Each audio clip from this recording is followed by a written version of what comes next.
因为肺炎被发现时为暗期的比例上悬，这个时阵不止医疗支出悬，而且死亡率嘛悬。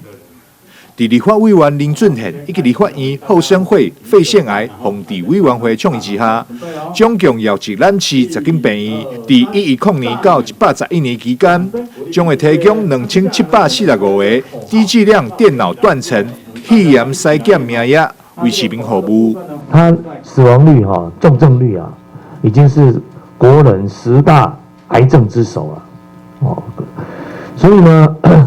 我们政府对于4大癌症也补助我们国民做免费的癌症筛检，像口腔癌、乳癌、子宫颈癌、大肠癌。我们现在要推动的，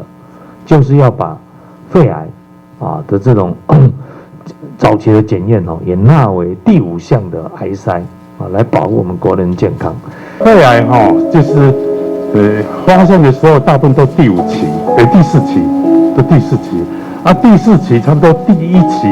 的花费的10倍。你若讲那个第1期开20万得当治疗，第10期呢，爱开差不多200-300万。特别像那免疫治疗、化学治疗一大堆的治疗，所以费用很高。所以我现在就是咧进行讲如何呢把请国家列入预算来做免费癌筛。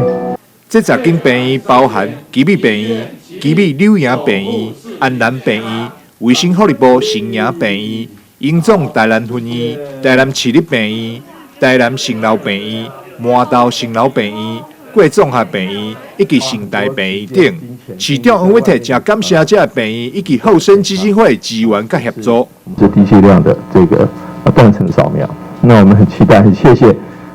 我们10家医疗院所愿意提供这样的一个服务，更谢谢我们后生会还有立法院后生会，还有后生基金会能够在许多物力上、技术上能够给我们支援协助。那市政府卫生局愿意全力来配合，我相信这4方面的一起努力，可以让我们在市民朋友们一方面提供一个卫生教育，一方面提供一个这个实际上第一线的诊疗，能够让对于肺部、胸部的疾病，尤其肺腺癌或者是其他的肺部疾病，能够在最早期的时候就能够诊断出来。只要你是年满50岁到75岁，重度吃薰者，或者是45岁到65岁有肺炎家族史，或者是2年无做过胸部电脑断层的市民，拢会当前往卫生局肺炎防治专区填写筛检申请。只要符合计划收案者，卫生局就会通知你前往病院做检查。符合资格民众会当多加利用。台南新闻张硕维采访报道。